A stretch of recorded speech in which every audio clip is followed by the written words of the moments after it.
Јас пред скоро време се шегувам со колегиве дека се просветлив, дека ние веќе не сме биле најмладите. Да. Мислам, практично сме ние најмладите вработени. Александар Михайловски е најмладиот актер во моментот, тој е во своите 30. Јас веќе пред скоро направив 39 години. Има уште неколку можеби колеги кои што се нешто помлади од мене, меѓутоа немаме млада сила. Значи тоа е нешто кое што треба итно да се промени, затоа што секој режисер кој што ќе дојде мора да има, нели, опции за млади луѓе. Тоа е искрено недозволиво и нешто на кое што треба многу брзо да се работи. Софи, која представа од МНТ, каде што не си глумела, ти било криво што не си глумела? Чекај да помислам што ми се допаднало.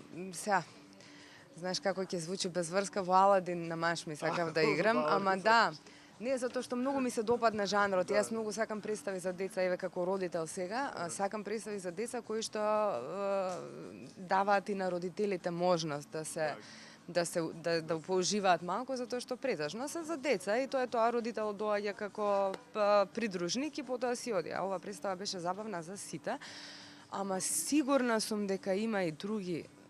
Сега знаеш како во моментов не можам да се сетам. Сигурно има, Да. имало толку представи. Кога станува збор за Аладин и за Бојан, Бојан е навистина, јас го доживувам како едно големо дете кое што Да. баш нас во тој прави детски представи за возрастни. Така нека го можам да кажам.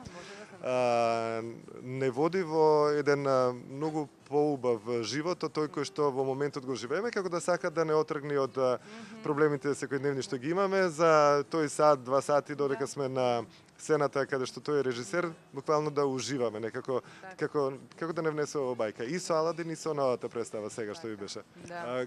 За прв пат рече со Бојан во новата представа се споивте. Како одеше за втор пат после долго време, како одеше процесот на работа, што се случуваше во тие 40 на дена колку ја правите представата? Околу 2 месеци работевме ние. Тоа беше исто многу пријатен процес за работа. Немавме конфликти, немавме некои непредвидени ситуации, затоа што Бојан направи таков тип на екипа на луѓе кои што и онака се пријатели сите меѓу себе. Значи ние сме сите слична генерација и генерално меѓусебно се познаваме многу добро и функционираме сите баш на едно другарско ниво. Така што се што се направи некако баш како низ игра, низ леснотија. Не можам да речам дека за нешто сме се мачеле, нешто ни било траурно, нешто ни било тешко. Туку така некако протече многу лесно и меѓу нас двајцата, бидејќи нели професионална соработка после долго време. Доста пријатно, убаво и затоа мислам дека и тоа што излезе беше на тоа ниво. Нему му е фантазијата на сосема поинакво место од генерално 90% од луѓето. Тој има еден специфичен поглед на нашава уметност и на светот воопшто. Така што сметам дека тоа што сакавме го добивме и дека таа ќе почнува да живее тек допрва, која ќе се става во септември на репертоар, затоа што и треба месо и крв на таа представа. Изигравте 3-4 представи? Па можеби 3 изигравме, сега да ни е 4-та изведба на 12. Да. Обично викаме за премиерата не ги земаме во толку многу, да речем, мислењата на луѓето, затоа што се пак блиски луѓе, на некој начин не се можеби толку реални и објективни, затоа што секој си е на некого пријател, татко, мајка, брат, сестра. Но веќе втората, третата изведба го покажуваат импулсот на публиката како ќе реагира на представата. Како ги доживеа публиката од втората и третата представа? Јас имав пријатели во публика, многу убава, многу задоволни, замислени, значи сите многу сакам такви представи кои што те тераат потоа да помислиш и потоа наредниот ден да ти се врти се уште во глава, тоа е како еднаш мене нешто што ми се случи, или мене ме потсетува на некоја си моја филозофија во однос на животот каков го имам. За нашата цикличност, за нашето вртење во круг, така што и публиката која што не ја познам, нели, што си дошле луѓе, реагира супер, јас сум задоволна и мислам дека беше баш убаво прифатена, да. И дека е представа која што те тера да се свртиш на кај себе малку. Значи од септември да ја гледате. Да, Hanging Around. Hanging Around. Да. Или сега на 12 исто. Или сега на Јуни. 12. Да. Првата заедничка представа што имавте со Бојан беше Парите се отепувачка. Тоа беше колку? 10 години сигурно ме помина, да? О, да, таа се играше, па и не беше многу одамна, значи таа не се игра можеби 5-6 години, да речеме така. Се играше доста долго, беше на репертоар, ние имавме некои 70 и нешто изведби. Тука почнавме да ја играме, па игравме во МНТ на различни локации и секоја беше различна. Драгана Костадиновска ја менуваше во еден период Никола Кујача. Така што сме имале разни варијанти и биле сите добри. Таа ми е исто една од најдраги. И мене ми е една од саканите представи таа. На мала сцена е и е така поразлична од сите Парите се отепувачки што ги имаме гледано во меѓувреме. Да, тоа е сосема друг концепт кој што е многу необичен и за публика. Не знаеш кај ќе те однесе. Ти влегуваш мислејќи дека ќе гледаш Парите се отепувачка, гледаш нешто што е карикатура и потоа гледаш отепувачка. Да, и потоа гледаш отепувачка те носи на некој скроз многу интересно зашто е толку непредвидливо и така исто до срж те тера да се пак да се вратиш кон себе си. Да. Сега додека разговараме ми текнува на една ситуација во Струмички театар, Бојан беше режисер, а јас и ти бевме на премиерата подени. Да. И така не дека го караше, но така беше баш ова не требаше вака да го направиш, му кажуваше, а тој се брани. Ти кажува, ама јас тоа го направив и тоа, ама не, ако јас мислам дека не требаше. Така. А на крај си остана на Бојан како што сакаше. Секогаш. Ти колку сакаш можеш ама и како актер во представа кога работиш со било кој режисер ти можеш да кажуваш ќе ти рече добро, но ај види како што ти реков јас. Добро беше, ама види како што ти реков јас направив. Така што да, ама не можеш да го штедиш сопственото мислење, за сега јас го штедам сопругот по каде понатаму, што ќе правиме, нема. Оно што го начавме на почетокот беше љубовта кон поезијата. Да. И она што ти понатаму го направи во Струшките вечери на поезијата, каде што си долгу години заштитно лице, да кажам. Рече уште од малечка дека имаше некој афинитет, некоја жебла кон поезијата и после тоа како се развиваше во текот на годините? Потоа немав никаква блискост со поезија, затоа што да се запишав на факултет, тоа со поезија имаме малку допир, нели, тоа што имаме на сценски говор. И така беше тоа некаде позади, тлееше, не сум имала никога да читам, нити сум и пишувала, меѓутоа немав ни за тоа време во тој период од животот, затоа што сум работала доста и случајно испадна да ме викнат на Струшки вечери затоа што зборувам француски, а ми требаше човек кој што знае француски да зборува, па првата година ги водев само на француски. И сега веќе 5 години сум ангажирана за француски и македонски и можам да кажам дека е тоа едно од подрагоцените искуства кое што ќе ми остане за во живот, затоа што она што до тебе доаѓа на Струшките вечери на поезијата е врвната, светската поезија. Тоа е навистина еден фестивал кој што си има сериозно светско реноме и се што доаѓа до тебе не е наивно и не е мало, е карпа која што треба да ја носиш, да ја почитуваш и потоа да ја изразиш на начинот на кој што ти мислиш. Секој има различен начин на интерпретација. Лани, да речеме, Струшките вечери почнуваат секоја година, тоа е традиција, да се чита Тага за југ. И имало разни концепти, секоја година е различен концепт, меѓутоа лани ми беше дадена задача да ја исчитам цела сама. И тоа беше за мене многу голема задача, која што ја почувствував како така голем товар, ама па и голема чест.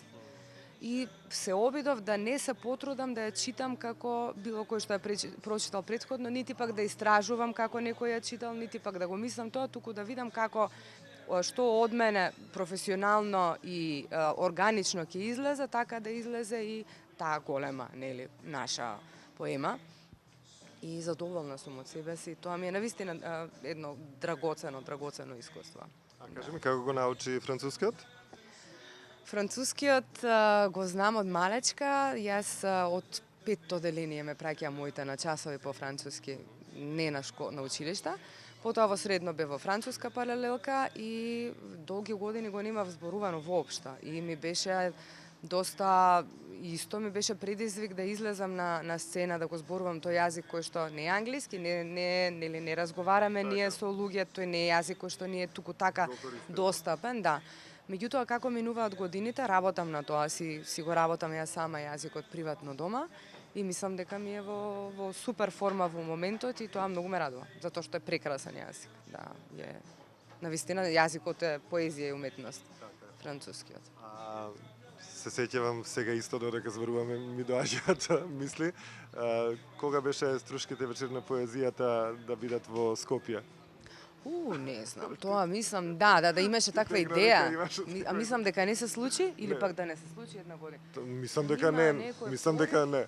Тоа беше пред... Искрено се надевам дека не се случи. Јас мислам дека не се случи. Сега има, завршуваат традиционално секоја година Струшките вечери со тоа што доаѓа цела екипа и поетите и ние во Скопје, меѓутоа тоа е еден тип на настан за како за окружување и завршување на сето, меѓутоа си се таму кај што треба да си се и на никое друго место, како што Манаќе не може на друго место освен во Битола да биде, така и Струшките. И во еден Чернодрински. Нели? Ето така. Значи тоа се некои работи што не смеат да бидат менливи. На Војден Чернодрински, какво е чувството сега одиниве уназад кога ги посетувате?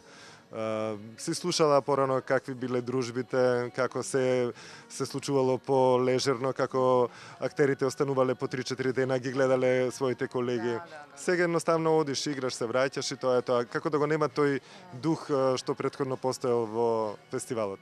Мислам дека од ланската година тоа е една промена која што се случи, мислам дека е од многу големо значење за фестивалот, дека се спие, се останува со спиење, што е за тој тип на дружба, бидејќи фестивал ако е нешто е дружба. За сите нас кои што сме колеги, не сме многу во држава, не сме многу актери и не се гледаме често, тоа се светови колеги од факултет со кои што се соработува, сакаш да ги видиш.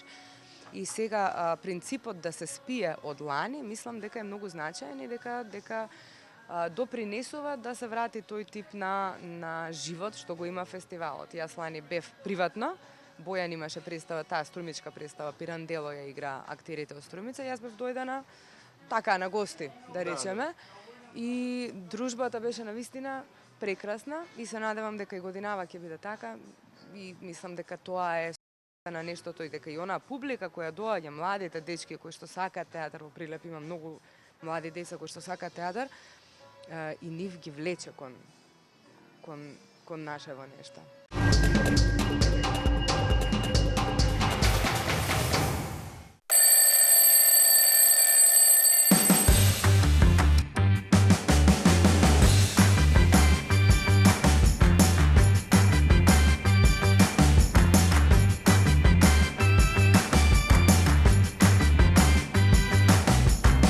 Ке сакаш уште?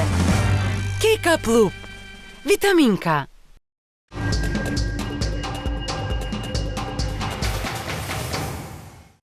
Многу често го користиш твојот глас, Софи, не само за да те гледаме во театар, него и за други проекти.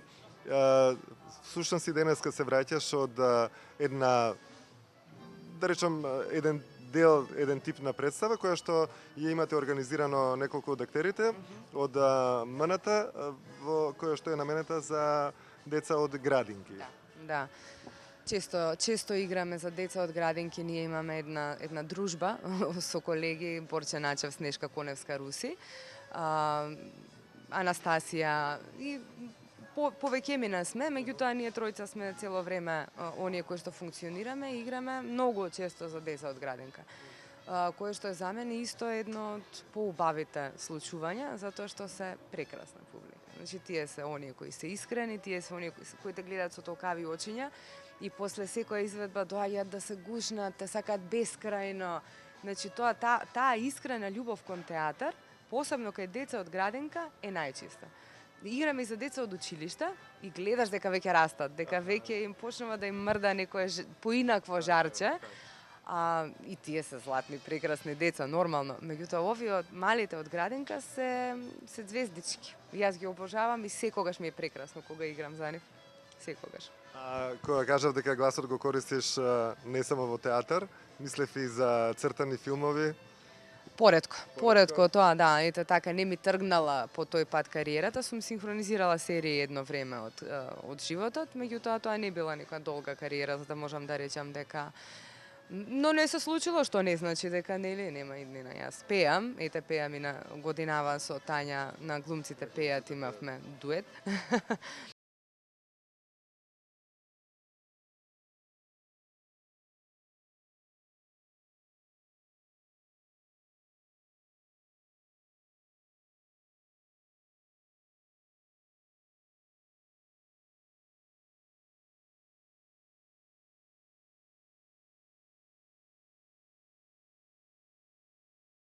Така што да, си работи и тоа. И тоа тешка песна имавте одбрано. Да, да. Разука Морено, Евровизија, да. Бандидо. Да.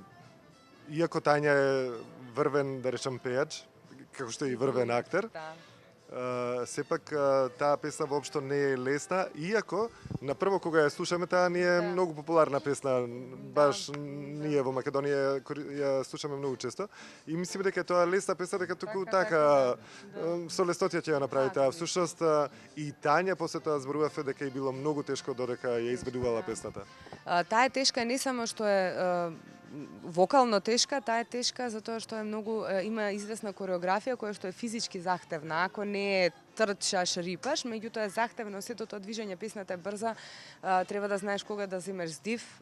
А јас сум работела со Тања, која што е, како што ти сам кажа, врвен пријател, колега, актер, музичар, значи све врвно кај неа. Јас сум многу задоволна што имам искуство со неа.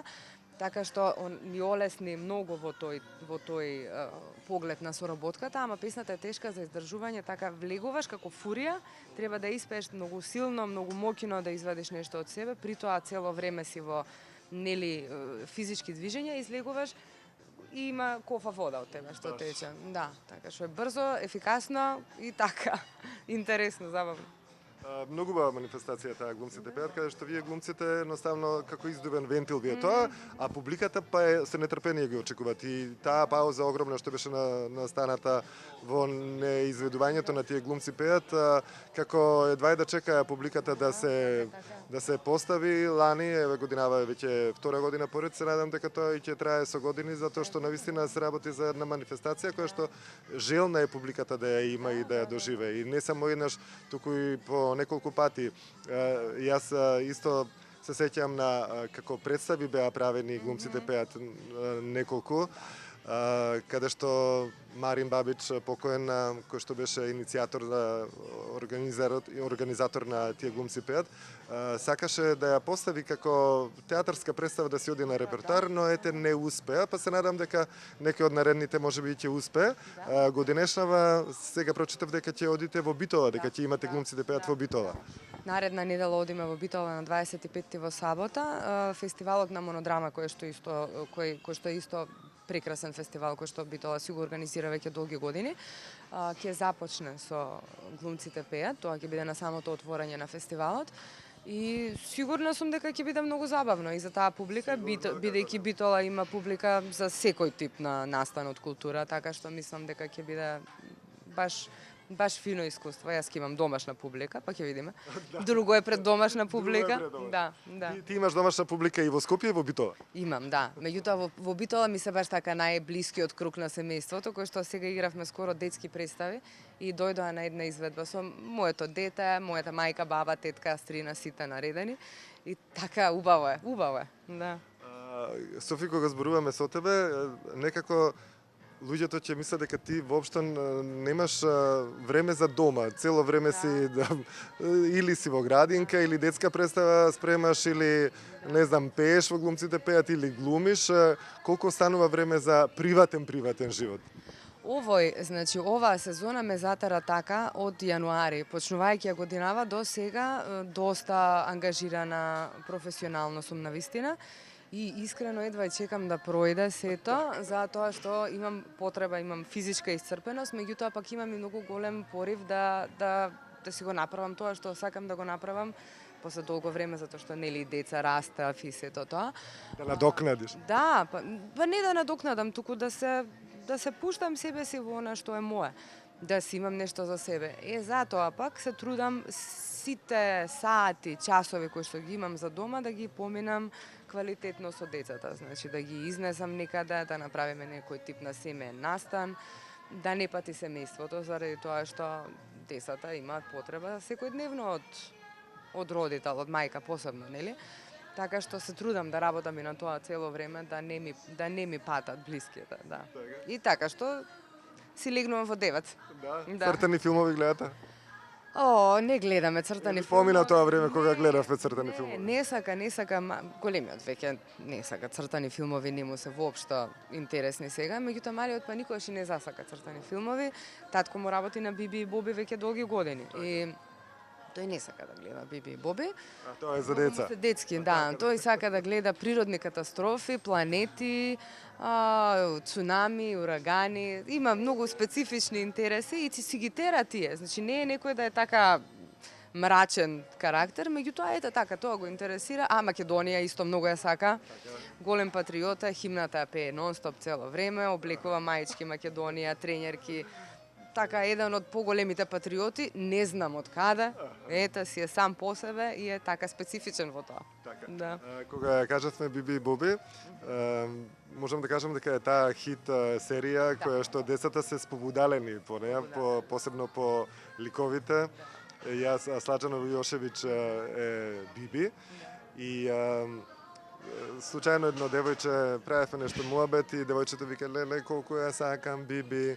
Јас викам, сакаш да ја слушнеш? Сакам. И вртам на Слаđano, викам, Слаđано, сака едно девојче да те слушне. Девојчево, од среќа спобудале девојче, вика, леле, и тогаш ми беше чудно како и кај нас можат актерите да бидат толку како богови популарни. Да. За деца, да. Затоа е таа публика, мене ми е најдрага, токму заради тие работи, затоа што таа среќа што ќе ја видиш кај нив е таа нешто што е надвор од секој тип на влюбеност. Тоа е некој восхит е тоа, восхит. И тоа е прекрасно. А децава, да, кои ќе се фасцинираат од нешто, немаат задршка никаква. Јас знам на наша свадба, бидејќи сега, нели, нашето обкружување се све актери, така познати луѓе. Глупости, ама така е. Игор Ангелов беше тогаш Петко, инспекторот, ли што беше инспекторот? Јас мислам дека тој беше најславен човек на наша свадба и сите одеа со него да се сликаат за да покажат на децата дека се сликале со инспекторот. Цветко ли беше, како не се сеќавам сега. Ама тие ги создаваат митовите. Децата кај нас ги создаваат легендите. Да. Кога го спомнавме Игор Ангелов, да јас работам во Winner Life во животно осигурување, беше дојден службено. Сите кои што се вработени во Winner Life ме викаат, леле, дај, донеси го. Така што да, популарни се посебно со тие детски ликови, па после тоа остануваат вечно популарни. Точно, затоа што децата на тој начин се фасцинираат и ним тоа им значи премногу. Па Софи, ти посакувам таков еден преубав свет да си имаш детски Бојане тука да ти помогне секако, пошто затоа сте се вклопиле на некој начин енергетски. Сигурно, ти посакувам многу успеси да имаш на секое поле, струшките вечери да ти бидат идеални ова лето. И се да ти се исполни, да си оди секако што треба, па да гледаме нови представи, нови улоги, да се снимаме во магична сцена, што е можно почесто. Така е. Нека има работа, нека има добри производи и да бидеме задоволни со тоа што го работиме. Да. Фала ти многу. Фала ти, Софија. Фала ти.